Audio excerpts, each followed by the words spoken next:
नमस्कार, स्वागत है आप सभी का रिपोर्टर लाइव में। मैं हूं आपके साथ सुनील चौहान। रिपोर्टर लाइव में आप दिन भर की तमाम बड़ी खबरों की जानकारी अपने रिपोर्टर से लेते हैं।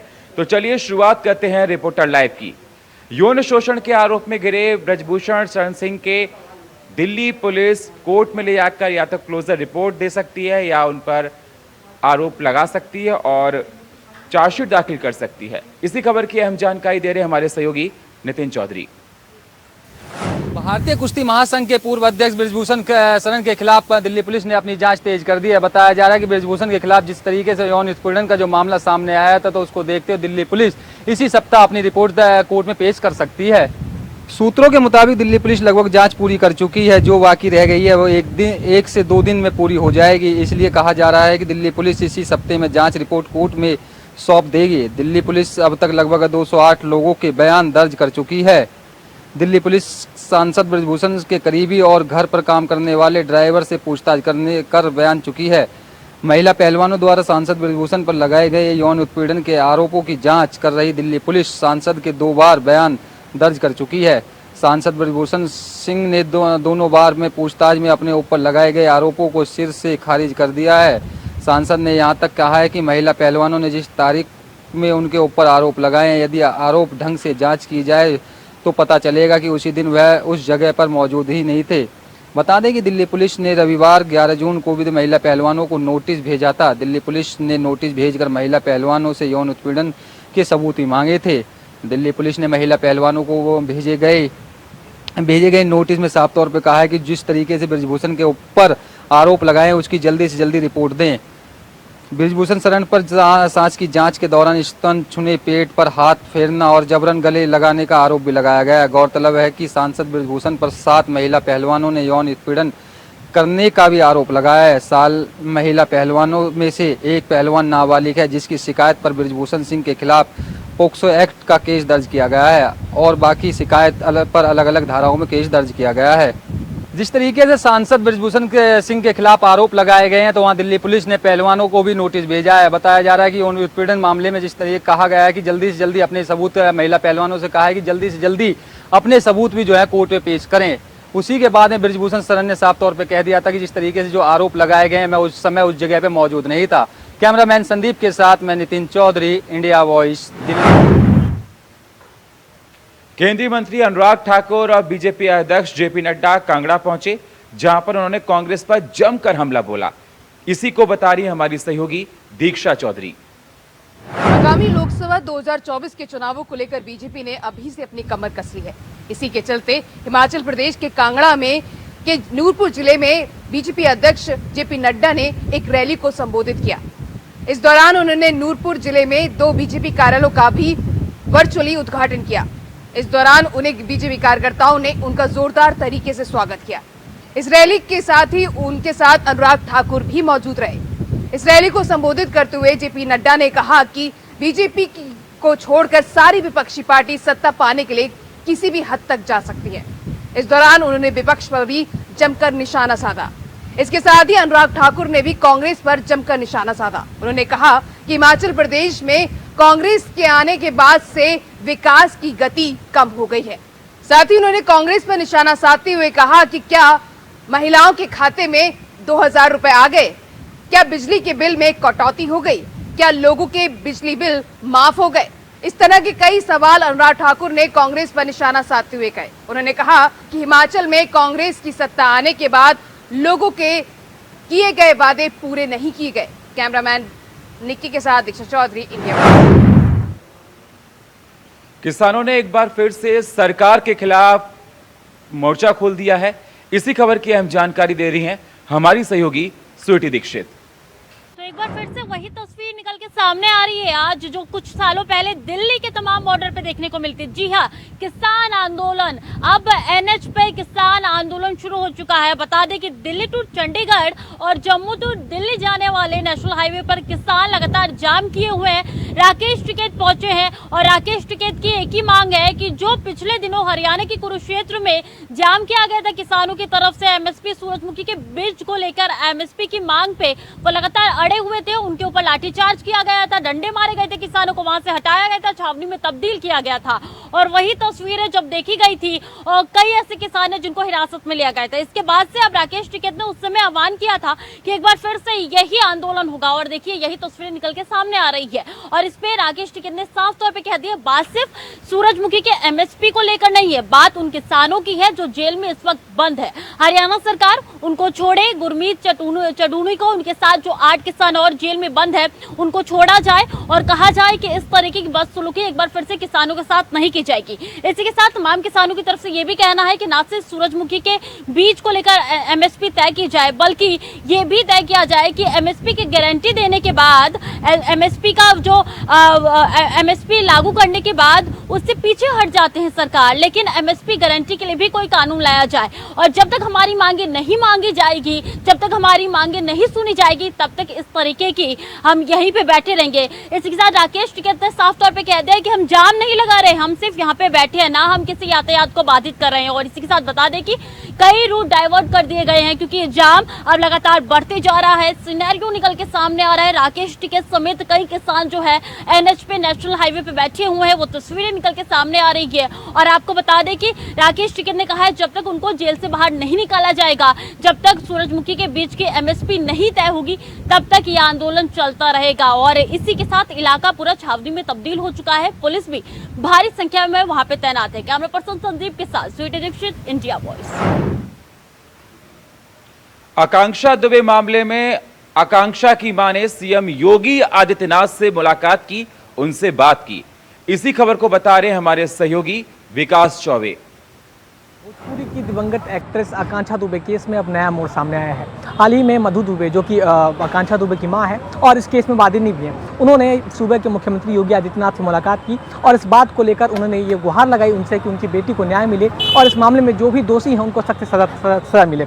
और इसको लेकर उन्होंने योगी आदित्यनाथ से बात की और उनका कहना था, मुख्यमंत्री ने भी उनको आश्वासन दिया कि इस मामले में जो है उचित जो है न्याय होगा और दोषियों को सख्त से सख्त सजा मिलेगी। लेकिन इसी मामले में जो है समर सिंह हाईकोर्ट पहुंच चुका है, क्योंकि वाराणसी की इसी डिस्ट्रिक्ट कोर्ट ने, जो डिस्ट्रिक्ट कोर्ट है वाराणसी की, आप देख रहे हो जिला सत्र न्यायालय, इसी न्यायालय ने समर सिंह की जो है जमानत अर्जी खारिज कर दी थी। और उसके ठीक दूसरी तरफ जो है जो दूसरा अभियुक्त था इस मामले में, संजय सिंह, उसकी अर्जी जो स्वीकार कर ली गई थी और वो जमानत पे बाहर आ चुका है। लेकिन अब इसी को लेकर जो है समर सिंह हाईकोर्ट पहुंच चुका है और अपनी जमानत की गुहार लगा रहा है। इसी मामले में जो मधु दुबे हैं, आकांक्षा दुबे की मां, उनका भी कहना है कि हम भी जो है हाईकोर्ट जाएंगे और समर सिंह की जमानत का विरोध करेंगे। अब ये देखने वाली बात हुई कि हाईकोर्ट में क्या कुछ होता है इस मामले को लेकर, क्योंकि ये मामला जो है लगातार हाई प्रोफाइल केस बना हुआ है और इस पर तमाम जो लोग हैं सबकी नज़र बनी हुई है कि क्या कुछ होता है और कौन इसमें दोषी है और कौन जो है इसमें जीतेगा। वाराणसी से विकास चौबे, इंडिया वॉइस के लिए।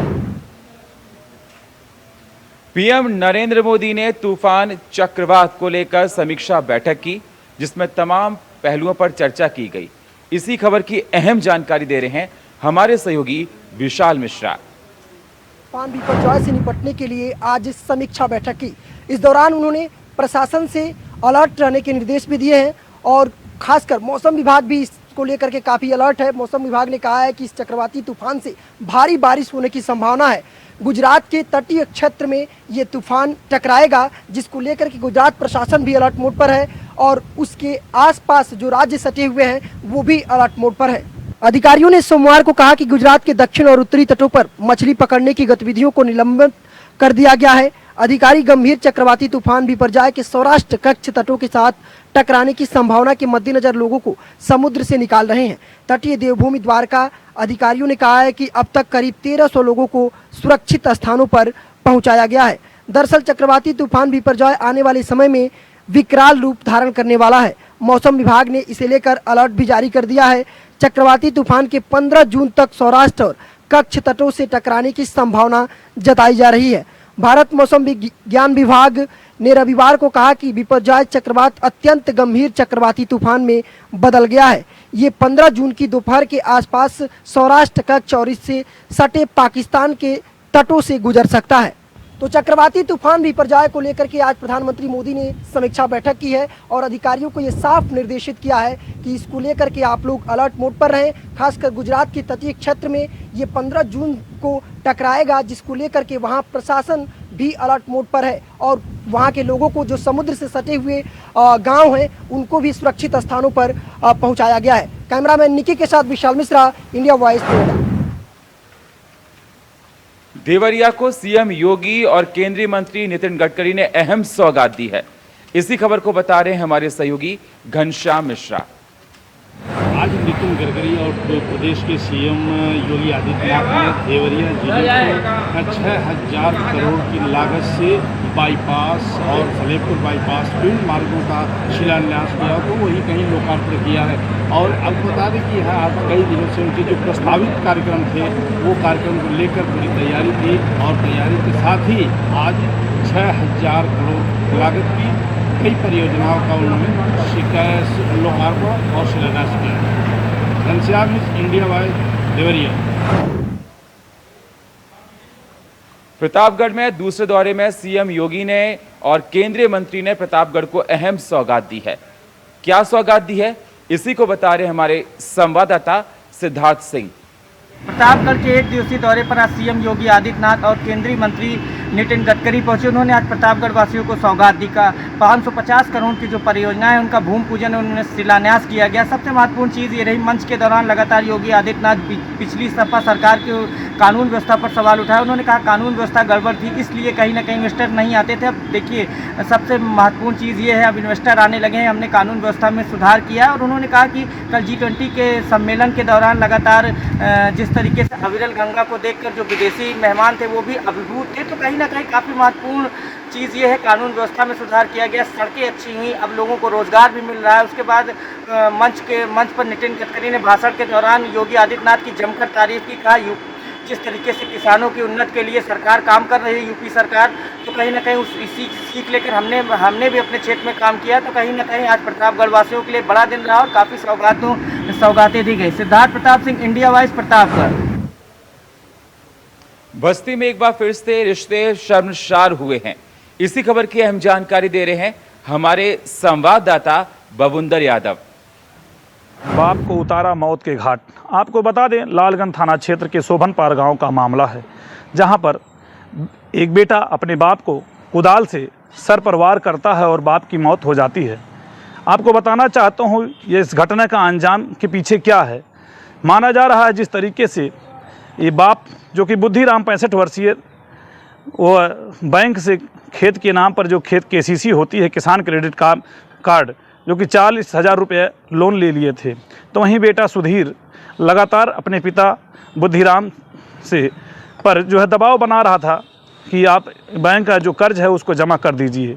अभी हाल ही में पिता बुद्धिराम जिनकी मौत हुई है, वो एक पेड़ बेचे थे, जो पेड़ का पैसा था उसको लेकर के बेटा सुधीर अपने पिता बुद्धिराम से कहा कि इस पैसे को बैंक में जमा कर दीजिए, जिससे KCC जो आपने लिया है वो कर्ज जो है ज़मीन खेत के नाम से जो ज़मीन के नाम पर लिया गया है वो बैंक में जमा हो जाए और ये लोन से मुक्ति मिल जाए। लेकिन पिता बार बार कहने के बावजूद बेटी की बात नहीं मानी। तो इस आवेश में आज सुबह जिस तरीके से बेटा सुधीर अपने पिता बुद्धिराम जब शौच के लिए निकले तो रास्ते में ही कुदाल से उनके सिर पर वार कर दिया और उनकी मौत हो गई। आपको बताना चाहता हूं जिस तरीके से लगातार ये क्राइम बढ़ रहा है, लगातार हत्याएं हों, बलात्कार हों, रेप हों, लूट हो, जो भी चीज़ें हैं, इस तरीके से लोगों में ये भय नाम की जो चीज़ है वो ख़त्म हो चुकी है। कहीं ना कहीं जिस तरीके से एक बेटा अपने पिता की हत्या करता है, तो कलयुग भी माना जा रहा है कि कलयुग, घोर कलयुग आ गया है, जो कि जहाँ एक पिता को जो सम्मान बेटा देता था वो आज नहीं मिल रहा है। तो आज ताज़ा मामला ये बस्ती जनपद के लालगंज थाना क्षेत्र के शोभनपार गांव का मामला है, जहां पर एक बेटा अपने बाप को कुदाल से सर पर वार करता है और उसकी मौत हो जाती है। तो कहीं ना कहीं जिस तरीके से ये खौफ, जिस तरीके से जो खौफ होना चाहिए लोगों के अंदर, वो चीज़ नहीं रह गई है और लगातार अपराध बढ़ रहे हैं। बस्ती से इंडिया वॉइस के लिए बबुंदर यादव। प्रयागराज में एक पत्रकार को जमीन विवाद को लेकर उस पर पीटा गया। खबर की अहम जानकारी दे रहे हैं हमारे सहयोगी शोएब रिजवी। ज़मीनी विवाद में एक पत्रकार को लाठी डंडे से पीट करके गंभीर रूप से घायल कर गया। यह पूरा मामला कौशाम्बी के पिपरी थाने का है, जहां पर सऊद नाम का एक युवक जो पेशे से पत्रकारिता के क्षेत्र में है, उसको बाकायदा मारा पीटा गया। बताया जा रहा है कि वो परिवार के साथ अपने खेत पर पहुंचा था। इस बीच में दूसरा पक्ष भी वहां इकट्ठा हो गया और उन लोगों ने इस पर हमला बोल दिया, जिसकी वजह से वो गंभीर रूप से घायल हो गया, जो प्रयागराज के एक निजी अस्पताल में जिसका इलाज चल रहा है। हालांकि इस बीच में अफवाह इस बात की फैल गई कि उसकी मौत हो गई, जिसकी वजह से कहीं ना कहीं थोड़ा लोगों में आक्रोश आ गया। हालांकि अभी फ़िलहाल उसकी हालत स्थिर बताई जा रही है, उसका इलाज चल रहा है। लेकिन इस पूरे मामले में जो पत्रकार परिवार है उसकी तरफ से जो FIR दर्ज कराई गई उसमें 6 लोगों को नामजद किया गया है। हालांकि पुलिस ने कुछ लोगों को हिरासत में लिया है, लेकिन जिस तरह से उस पर गंभीर तरीके से हमला किया गया, उसको मारा पीटा गया, उसके बाद अब कहीं ना कहीं सवाल भी उठ रहे हैं। पुलिस की मुस्तैदी पर भी सवाल उठ रहे हैं। हालांकि पुलिस ने कुछ लोगों को हिरासत में ज़रूर लिया है, लेकिन जिस तरह के उसके हालात है, ऐसे में अब उसके परिवार के लोग इस पूरे मामले में कठोर कार्रवाई की मांग कर रहे हैं। वहीं डॉक्टर उसे बचाने की पूरी कोशिश कर रहे हैं। इस बीच सऊद ज़िंदगी और मौत से लड़ रहा है। उम्मीद ये की जा रही है कि उसकी हालत सुधरेगी। हालांकि डॉक्टर ने ये ज़रूर बताया कि उसको सर में गंभीर चोटें आई हैं, जिसकी वजह से अभी भी उसकी हालत गंभीर बनी हुई। फिलहाल अब पुलिस, जो कौशाम्बी पुलिस है, वो इस पूरे मामले में क्या कार्रवाई करती है इसका इंतज़ार रहेगा। क्योंकि ये मामला पत्रकार से जुड़ा हुआ है, इसलिए इस मामले को काफ़ी चर्चा भी मिल रही है और पुलिस पर काफ़ी दबाव है। Shoaib Rizvi, India voice, Prayagraj. और रिपोर्टर लाइव वक्त एक छोटे से ब्रेक का है, मिलते हैं एक छोटे से ब्रेक के बाद। बांदा में 25 लाख का इनामी मुठभेड़ में गोली मारकर पुलिस ने गिरफ्तार किया। पूरा मामला बता रहे हैं संदीप कपूर। के इनामी बदमाश को मुठभेड़ के दौरान गोली मारकर के घायल कर दिया गया है। आपको बता दें, ये पूरा मामला है जो ये आरोपी आज मुठभेड़ में घायल हुआ है। ये विगत 29 मई को एक आर्यवर्त बैंक में डकैती की योजना बना करके ये बदमाश, काफ़ी तादाद में ये बदमाश है, लगभग आधे दर्जन लोग इस डकैती के अंजाम देने के लिए बैंक में गए हुए थे। तभी अचानक ग्रामीणों की सूचना पर पुलिस ने मौके पर पहुंचकर उन बदमाशों को डकैती डालने से रोक लिया था। लेकिन फिलहाल उसी दौरान पुलिस के द्वारा लगभग 4 लोग वहां पर गिरफ्तार किए गए थे, जिसमें से 3 मुठभेड़ के दौरान घायल हुए थे और एक को ग्रामीणों के द्वारा पकड़ा गया था। उसी के तहत आज उसी में फरार चल रहे एक बदमाश को आज पुलिस के द्वारा फिर से मुठभेड़ के दौरान गोली मार के घायल किया गया और उसे पकड़ा गया है, जो कि 25,000 का इनामिया था और कई दिनों से वांछित चल रहा था। उसको आज पुलिस ने गिरफ्तार किया। गिरफ्तारी की अगर बात करें तो पुलिस के मुखबिर के द्वारा सूचना ये दी गई थी कि ये बांदा के बिलगांव और अलिया बुंदेलखंड एक्सप्रेस वे के पास किसी घटना को अंजाम देने के लिए निकला हुआ है। उसी पर तत्काल स्थानीय पुलिस ने मौके पर पहुंचकर और SOG टीम ने मामले को संज्ञान लिया और संज्ञान लेते ही तत्काल मौके पर पहुंची और मौके पर पहुंचने के बाद जैसे ही इस आरोपी को पकड़ने का प्रयास किया तो आरोपी के द्वारा तत्काल पुलिस पर फायरिंग शुरू कर दी गई थी। पुलिस पर फायरिंग शुरू करने के बाद पुलिस ने अभी बचाव को लेकर के फायरिंग शुरू की, जिसमें आरोपी के पैर में गोली लग गई थी। और अगर बात करें तो आरोपी को घायल अवस्था में जिला अस्पताल के लिए उपचार के लिए भर्ती कराया गया है। और वहीं पूरे मामले की पुलिस के द्वारा और भी जो अपराधी हैं जो फरार चल रहे हैं उनकी भी तलाश लगातार की जा रही है। इंडिया वॉइस के लिए संदीप कुमार, बांदा।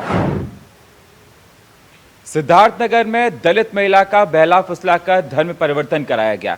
इसी खबर को बता रहे हमारे सहयोगी राकेश यादव।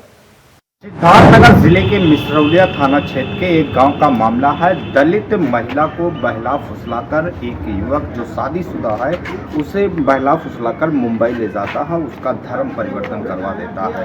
आपको बता दूं कि ये मामला तब संज्ञान में आता है जब परिवार वाले खोजबीन करते हैं तो पता लगता है कि एक युवक जो शादीशुदा फेसबुक के माध्यम से उस महिला को फेसबुक के माध्यम से अपना बहला फुसलाकर मुंबई लेके चला जाता है और मुंबई में उसका धर्म परिवर्तन करवा देता है। धर्म परिवर्तन का मामला खुलासा जब हुआ, जब पुलिस इस मामले की छानबीन की और इस मामले में मुख्य आरोपी को भी गिरफ्तार कर ली है और 4 लोगों के खिलाफ मुकदमा भी दर्ज कर आगे की कार्रवाई में पुलिस जुटी हुई है। ये मामला सिद्धार्थनगर जिले के मिसरौलिया थाना क्षेत्र के एक गांव का है, जबकि एक युवक फेसबुक के माध्यम से एक महिला को बहला फुसलाकर धर्म परिवर्तन करवा देता है। दलित महिला का धर्म परिवर्तन करवा के उसे मुंबई ले जाता है और धर्म परिवर्तन करवा के और उसका नाम भी बदल देता है।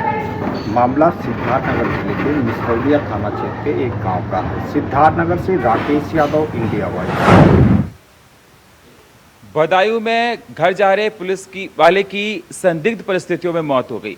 खबर की अहम जानकारी दे रहे हैं हमारे सहयोगी विजय राठौर। तो बदायूं में सड़क हादसे में एक दरोगा की मौत हो गई। वहीं बताया जाता है कि दरोगा ड्यूटी से बदायूं लौट रहा था और ये हादसा बदायूं के बिनावर के पास घटपुरी पे एक खड़े डंपर में बाइक टकराने से हुई है। वहीं मृतक के परिवार को सूचना मिलने के बाद परिवार में कोहराम मचा हुआ है। वहीं मृतक के भाई ने बताया कि दरोगा बदायूं में 3 बरस से तैनात था और लगातार अपनी बदायूं में सेवाएं दे रहा था, पर ड्यूटी के दौरान ड्यूटी से लौटते वक्त ये हादसा बिनावर के पास घटपुरी पर हुआ है। घटपुरी पर खड़े डंपर में तेज रफ्तार से बाइक टकरा गई थी, जिससे दरोगा की मौत हो गई थी। वहीं पुलिस ने सबको कब्जे में लेकर के पोस्टमार्टम के लिए भेज दिया है। वहीं पोस्टमार्टम हाउस पर परिजन भी पहुंच चुके हैं। इंडिया वॉइस के लिए बदायूं से विजय राठौर। और फिलहाल रिपोर्टर लाइव में इतना ही। बाकी खबरों के लिए आप बने रहिए इंडिया वॉइस के साथ। तब तक के लिए नमस्कार।